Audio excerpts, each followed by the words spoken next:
Bueno, al hablar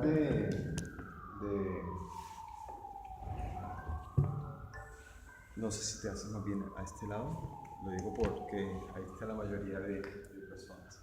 Gracias. Bueno, muy buenas noches a todas y a todos.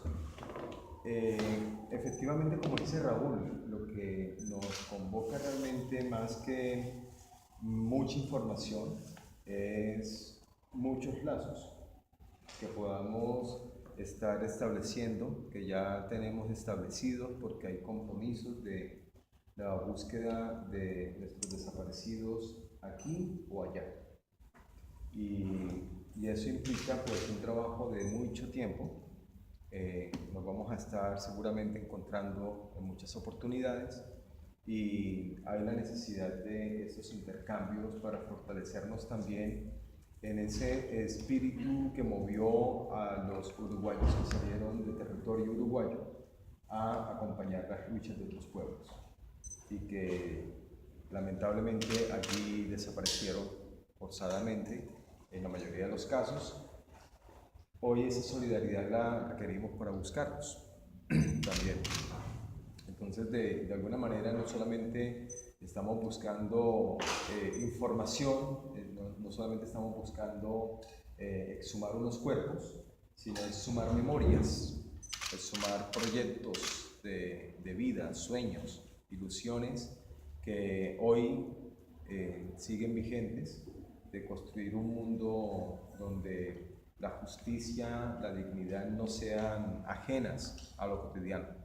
Entonces, esa situación nos hace pueblos hermanos, porque ustedes lo han vivido y nosotros lo hemos también vivido en diferentes contextos, ustedes en dictadura, nosotros en, entre comillas, democracia, y con unas particularidades, en el caso de ustedes, un periodo de guerra de guerrillas que no se prolongó en el tiempo como el de Colombia, que han sido unas 5 décadas por lo menos, porque aún hoy hay conflicto armado en Colombia.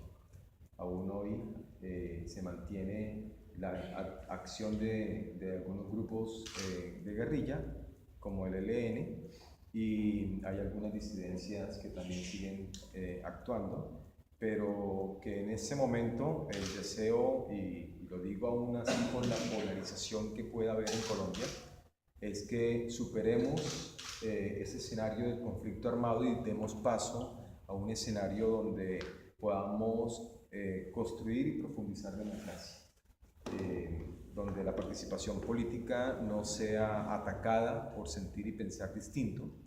Y allí pues se ha tenido un escenario en los últimos años que parecía impensable, parecía poco posible, y era lograr un acuerdo para la terminación del conflicto armado con una guerrilla que es la más antigua en este momento, era la más antigua del continente, la guerrilla de la FARC-EP. Ese proceso planteó varios retos.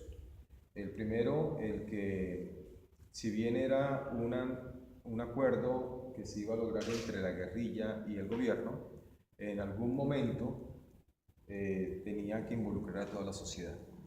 Y ese es un reto que aún hoy vivimos en su etapa ahora de implementación.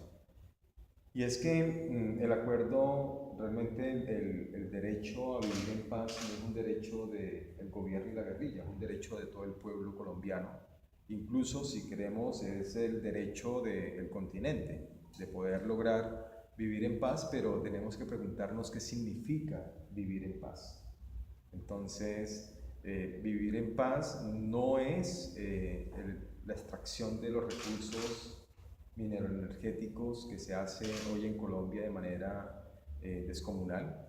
Vivir en paz no significa estar asesinando líderes sociales y defensores de derechos humanos porque están denunciando, porque están haciendo una labor de reconstruir ese Estado de Derecho erosionado durante décadas en Colombia.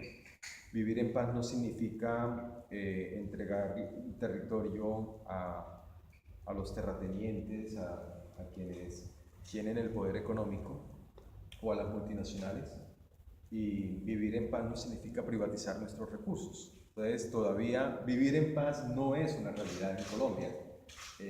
Va a ser un proceso muy largo y tal vez esta generación no lo vaya a poder experimentar, pero esta generación en Colombia tiene el reto de iniciar ese proceso de construcción de la paz. Esto quiere decir que lo que se logró con la guerrilla de la FARC no fue la paz, fue la terminación del conflicto, fue llegar a un acuerdo para terminar el conflicto. El gobierno puso desde el inicio una condición y era que dentro de esa negociación no se tocaba el modelo económico. Entonces, por tanto, todo eso que hemos dicho ahora es evidente que sigue vigente.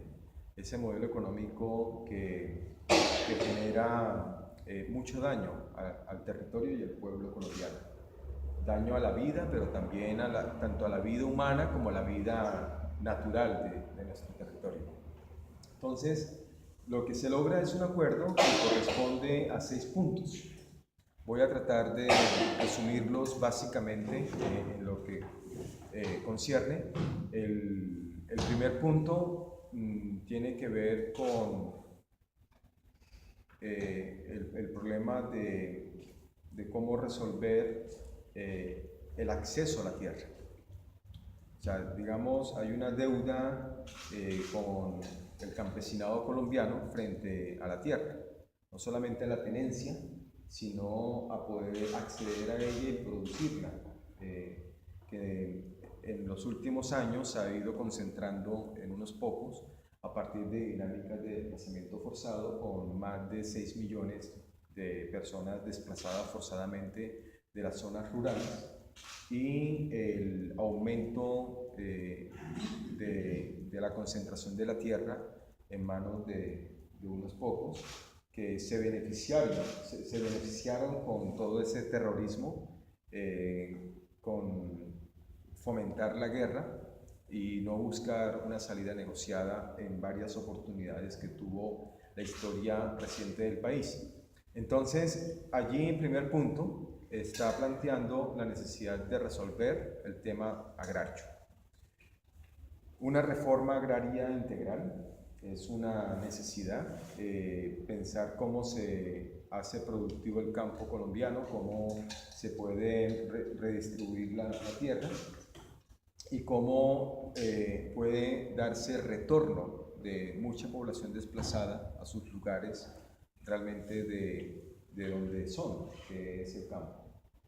Un segundo punto del acuerdo tiene que ver con resolver algo ligado también a la tierra, a la productividad, que es lo de las drogas, la producción de la hoja de coca para el procesamiento de la cocaína. Este es un tema muy polémico porque se ha dicho que gran parte del narcotráfico ha dependido por la existencia de la guerrilla. Acabándose la guerrilla, pues el narcotráfico continúa. Entonces, allí se evidencia que realmente eso no dependía de ellos, aunque en algunas zonas del país se vieron involucrados también. ¿Cuál es la cuestión de fondo con el tema de las drogas? Está el tema de, primero, cómo al campesinado que ha vivido los últimos años de esa producción de coca, no es que sea narcotraficante, no es el que procede, no es el que hace la cocaína y la vende, ese es otro tipo de estructuras transnacionales, es el que siembra. A ese campesino, ¿qué se le va a ofrecer para que pueda hacer paulatinamente un cambio de ese cultivo por otro tipo de siembras de para coger? Cuando a nivel de comercio un campesino puede salir con un kilo de coca procesada a venderla debajo del brazo, pero el valor de esa coca es igual a unas 2 hectáreas de maíz, que para poderlo sacar no es debajo del brazo, tiene que conseguir transporte, donde comercializarlo, y no se lo pagan a un precio justo, termina perdiendo. Entonces allí hay unos temas de fondo que tienen que ver con cómo se hace un proceso de sustitución paulatino, porque no, se ha ido creando también en torno a eso una cultura que no es solamente en la zona rural, no es el que siembra, la cultura es también de las ciudades que se han beneficiado de eso. Ciudades como Cartagena, llenas de hoteles y turismo, esos hoteles tienen mucho que ver es con los beneficios del narcotráfico, y así otras ciudades de Colombia. Entonces, allí hay un tema de producción ligado a la tierra, pero con el tema de la coca. Un tercer punto tiene que ver con el proceso de desescalar el conflicto armado, llegar a un proceso de dejación de armas y el proceso de incorporación de la guerrilla a una acción política civil y condiciones para que ellos puedan también tener la manera de resolver el día a día en las diferentes necesidades. Ese es el punto que más avanzó, porque ese punto llegó a que la guerrilla entregara la totalidad del armamento. Eso no lo dice nadie, sino el Consejo de Seguridad de Naciones Unidas, que mandó una comisión para que verificara todo el procedimiento y se logró la entrega. Esas armas van a terminar siendo unos monumentos, se van a fundir y van a ser unos monumentos. Y además de las armas, que era como el caballito de batalla de más de uno, entreguen las armas, ya las entregaron, se instalaron unas zonas que en un primer momento fueron unas zonas transitorias para la reincorporación, y hoy son espacios de capacitación, donde se están fomentando proyectos productivos, capacitación en oficios, en diferentes dinámicas, y en la mayoría de las zonas hay un funcionamiento casi de manera también autogestionada y con apoyo de la cooperación internacional.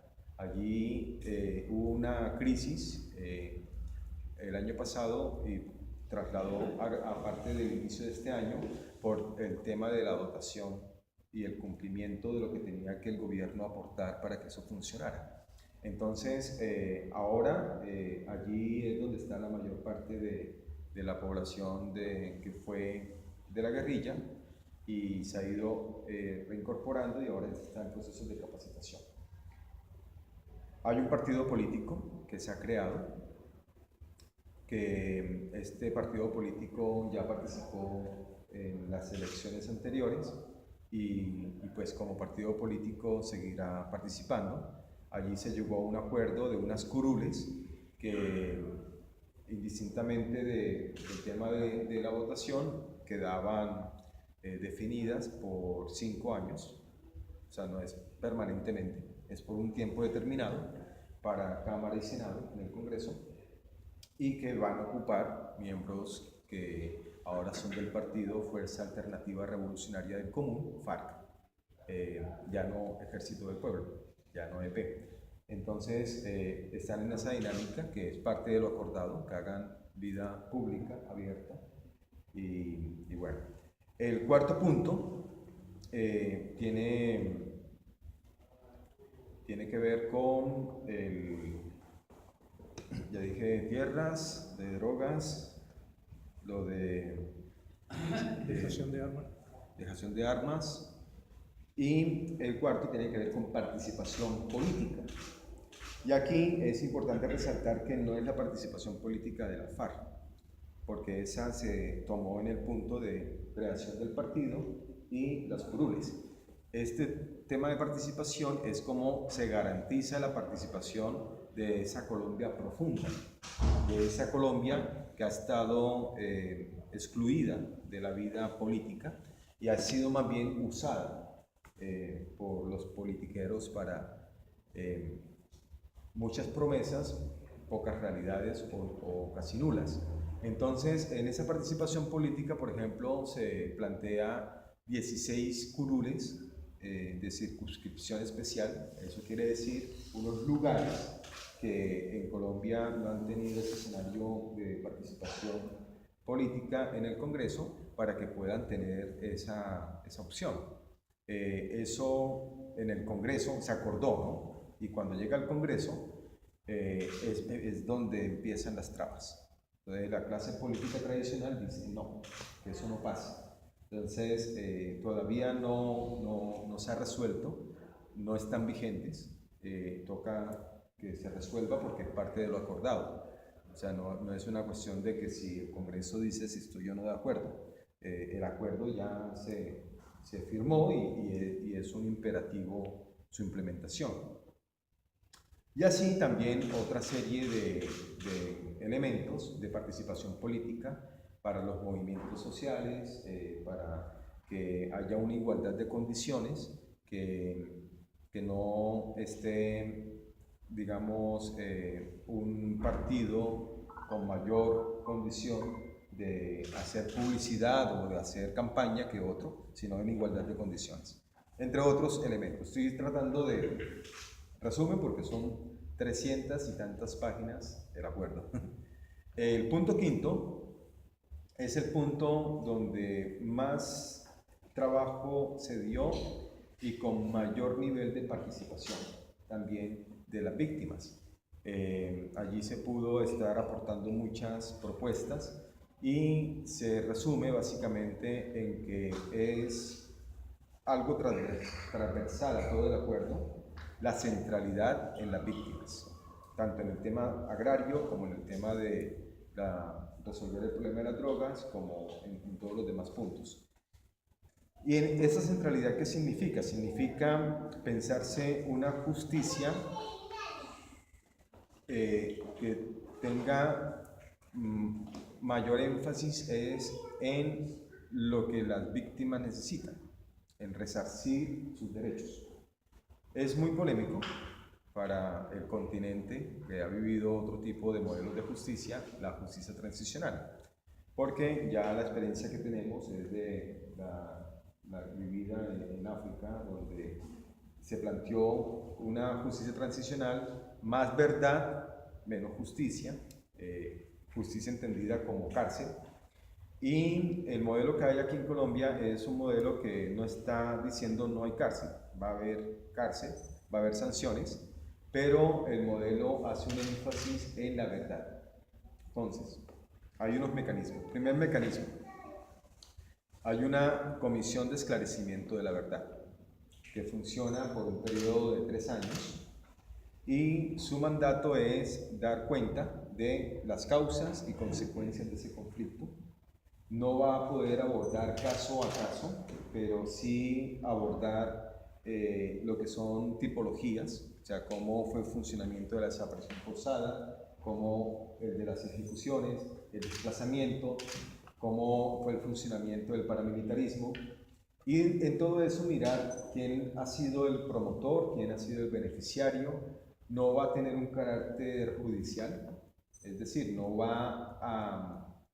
El señalamiento de responsabilidad no tiene implicaciones judiciales, es netamente extrajudicial en términos de esclarecer la verdad.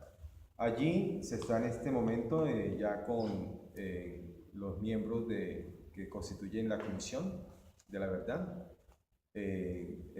Fue elegido como presidente y vocero de la misma un jesuita, un sacerdote jesuita, y está compuesta tanto por personas colombianas como extranjeras, y ya está empezando a construir lo que son las metodologías de trabajo, los diálogos con las organizaciones, y dentro de unos unas pocas semanas, yo creo, empezará ya a correr el tiempo de los 3 años que tiene para cumplir su mandato. Esa Comisión de la Verdad va a tomar tanto los crímenes del Estado como los de la guerrilla. Va a tomar el conflicto armado en su integralidad y veremos cuál va a ser su resultado. ¿Ya? Ahora viene el conversatorio y vamos dando la opinión, ¿no? Hay otro mecanismo que es una unidad de búsqueda de personas desaparecidas. Esta unidad se crea con un objetivo y es de carácter extrajudicial. Esto quiere decir básicamente 2 cosas. Una, no depende la decisión de un fiscal o un juez para buscar a los desaparecidos. Es lo que pasa en nuestros países. Se requiere un proceso judicial, una carátula, una causa abierta, un caso, para que se haga el proceso de búsqueda y un juez o un fiscal es el que ordena, se busca aquí, se busca allá, se puede exhumar, quién exhuma. Entonces, esa situación la hace también Colombia, la ha hecho durante todos estos años. ¿Qué es lo novedoso? Que la búsqueda de los desaparecidos no va a depender de esa decisión judicial. Para eso la unidad tiene una autonomía de decir cómo va a implementar la búsqueda. Eso es parte del carácter extrajudicial. Lo otro del carácter extrajudicial quiere decir que la información que llegue a la unidad con fines de localización no va a ser judicializada. Eso tiene una motivación y es fomentar la información que pueda llegar de diferentes canales para los planes de búsqueda. ¿Quién tiene normalmente la información? Pues quien participó en una desaparición, quien es responsable. De alguna manera se está fomentando que den información con el fin de aumentar la localización. Pero también encontramos que en Colombia mucha información la tienen personas que fueron en algún momento testigos. El conductor de un vehículo que hacía una ruta y que en esa ruta ocurrieron muchas desapariciones forzadas, él conoce, nunca ha dicho nada, porque si dice algo lo vinculan al proceso. Entonces es fomentar que esos testigos también puedan dar información. ¿Qué es lo judicializable? Lo que puede servir como prueba, el informe técnico forense, el informe técnico-científico que arroja todo el proceso de búsqueda, desde el primer momento hasta que se logra un resultado, que esperamos que el resultado no se renuncia a ello, pueda ser encontrarlos con vida, pero en la mayoría de los casos sabemos que no va a ser posible. Entonces, que el resultado sea encontrar los cuerpos y hacer una restitución digna de ellos a su familia. O en algunos casos no se va a poder lograr encontrar, entonces igual hay que dar el resultado de qué fue lo que se hizo para buscarlos y por qué no se encontró, y no puede quedar así. O sea, hay que mirar qué se va a hacer para seguir buscando.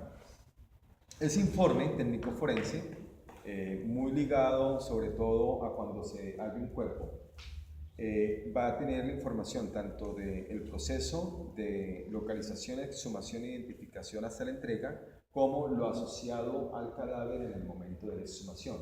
Eso se va a trasladar a la instancia judicial correspondiente como prueba. ¿Qué es lo que no va a entrar como prueba en la unidad? Esa declaración que dio la persona para una localización. ¿Ya? Dos situaciones complejas que tiene esta unidad de búsqueda. Primera, plantea un concepto que es nuevo, que no está en el derecho internacional ni en la legislación colombiana, y es: va a buscar a personas dadas por desaparecidas en el contexto y en razón del conflicto armado. Entonces, allí está generando una comprensión muy amplia de la desaparición forzada, donde la responsabilidad no solo involucraría al Estado, sino a particulares, y en este caso también a la guerrilla. Ahí hay un tema polémico, porque Colombia tiene asumida dentro de su constitución las normas internacionales, pero en particular la Convención contra la Desaparición Forzada la asumió como una ley. Inmediatamente se dio la convención, la asumió como una ley y la volvió cuerpo doctrinal de la jurisprudencia colombiana. Pero al poco tiempo saca otra ley donde tipifica la desaparición forzada, contradiciendo el artículo 3 de la convención, que dice que la desaparición forzada es responsabilidad exclusiva de los estados a través de la actuación de fuerzas militares o de particulares con el apoyo de ellos, ¿cierto? Tal cual. Colombia hace el juego sucio y dice: la desaparición forzada es con responsabilidad de actores armados ilegales, y es agravada si la hace el Estado. Invirtió. Entonces, con esa tipificación a la colombiana, es que aumentó el espectro de responsabilidad. Entonces, en Colombia, cuando se habla de personas desaparecidas, se habla tanto de las que puede hacer la delincuencia común, como las que hace el Estado, como la que hace el paraestado, los paramilitares, o la que hace algún actor armado, como en este caso la guerrilla. Entonces, se nos mezcló todo. Entonces, ahorita es un tema complejo, porque eso, en términos de verdad y en términos de justicia, va a traer consecuencias que, pues, no sabemos cuáles vayan a ser todavía, pero muy posiblemente negativas, ¿ya? Por eso la unidad no va a investigar, solamente va a buscar. Lo que encontró lo pasa a los entes competentes de justicia, que en el caso de esta Jurisdicción Especial para la Paz, tiene unos tribunales, tiene unos magistrados, tiene unos jueces que van a tener unas salas donde va a llegar el responsable, y si reconoce responsabilidad va a tener unos beneficios condicionados a la verdad que aporte frente a los casos en los cuales él se reconoce como responsable.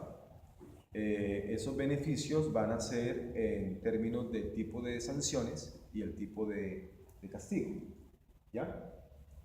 Si no cumple con ese requisito de la verdad, no hay beneficio, ¿ya? Y en un momento dado podría el caso también, pues, no estar resuelto a favor de esos beneficios, sino de las penas máximas que pueda tener. Esa Jurisdicción Especial para la Paz va a funcionar, al igual que la Unidad de Búsqueda de Personas Desaparecidas, por 20 años, mientras que la Comisión de la Verdad por 3 años. A 20 años, cuando se tiene en Colombia un acumulado de procesos, de casos de violaciones de derechos humanos que en su mayoría están en impunidad. En 20 años no sabemos qué tanto va a poder resolver esta Jurisdicción Especial todos los casos. Entonces, lo más probable es que va a tomar algunos casos, y ya planteó la ruta, dijo los máximos responsables. Entonces, los casos que se priorizarían serían aquellos donde hay máximos responsables en términos de jerarquía, de mando, y que hay pruebas para eso. Digamos, es lo que hay en términos de los 3 mecanismos. En resumen, falta mucho detalle y seguramente ahora en el conversatorio podemos profundizar en ellos.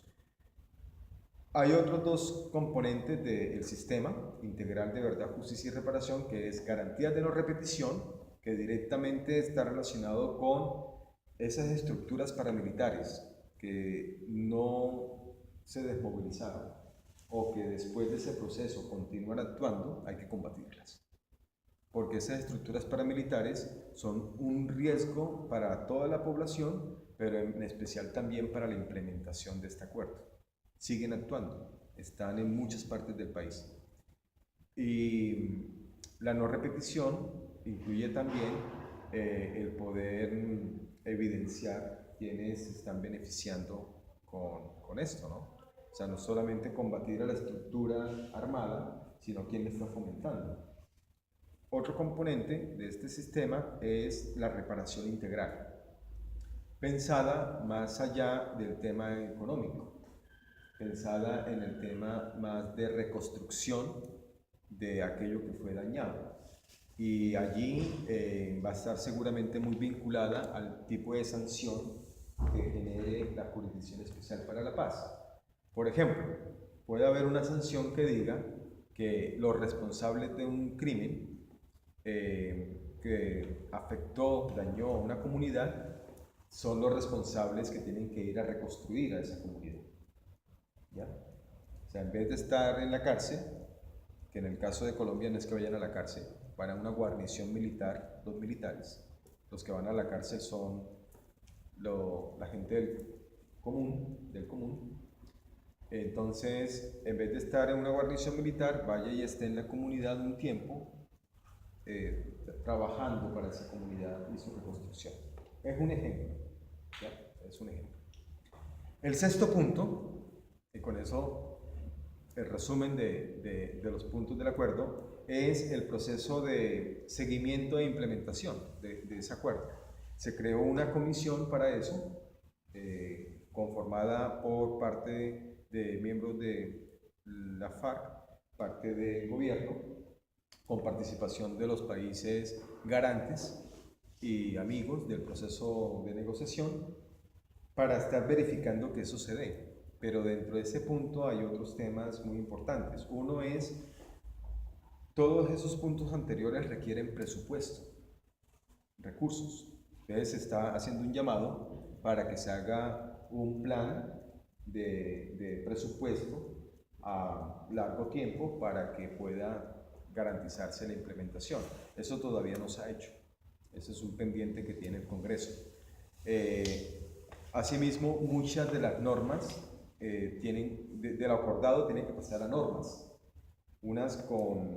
Varias de ellas con carácter estatutario, otras como leyes, y que en su conjunto pasarían por el Congreso. El Congreso no está facultado para cambiar el acuerdo, sino para generar las herramientas jurídicas para su implementación.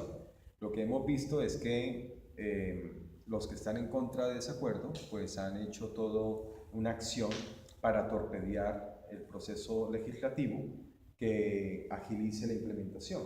Y en este momento pues el porcentaje de lo que se tenía que legislar para el cumplimiento de lo acordado no alcanza todavía ni siquiera a un 25 o 30%. O sea, está muy limitado. Y el Congreso está a punto de cambiar y no sabemos el escenario que venga. Se hizo un procedimiento que se le conoció como el Fast